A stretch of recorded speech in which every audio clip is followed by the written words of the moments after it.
First impressions aren't always accurate. If they were, this review of Avalon Hill's Kingmaker would be a lengthy list of expletives followed by a heartfelt plea to destroy any copy of the game that you happen to come across. I could pretend that my devotion to truth, justice, and the American way made me stick with this game, but that would be a bold-faced lie. What actually happened was that I felt my boss would be slightly upset if I completely trashed something based on just 3 or 4 failed attempts at playing it. Therefore, I kept plugging away and discovered that once you figure Kingmaker out, it's actually entertaining. The background for this game is the 15th century equivalent of the smoke-filled rooms of modern politics. The War of the Roses. During this troubled time in British history, different factions battled for control of the throne. However, members of the monarchy who supposedly ruled the country were merely figureheads for the real powers who were pulling the strings from behind the scenes. To become Kingmaker, you must eliminate all other pretenders to the throne so that your own ineffectual puppet can take charge. Unlike the 1990s, when failed politicians simply become obscenely rich lobbyists, an unsuccessful bid for king in the War of the Roses results in death. When all of the other royal heirs are eliminated, your lackey takes over the country, making you a very important person indeed.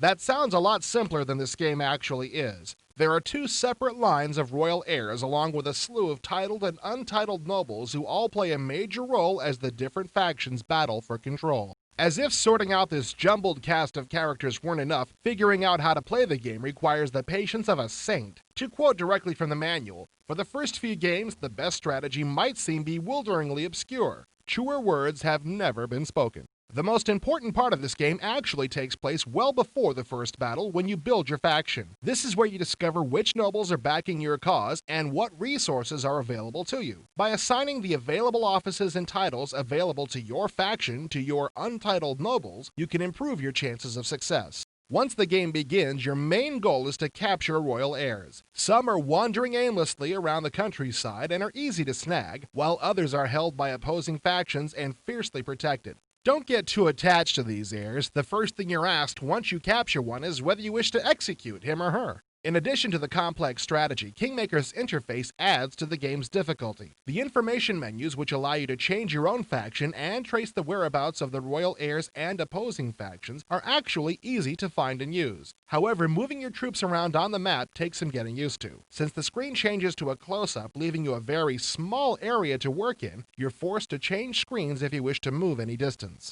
In a strange, twisted sort of way, I got a lot more out of Kingmaker than I thought I would. Having struggled as much as I did when I first started playing, I felt damn good when I finally wrestled this beast to its knees and started to understand what was going on. If you're into instant gratification, you'll hate the game, but if you enjoy a stiff challenge, Kingmaker will be a crowning achievement.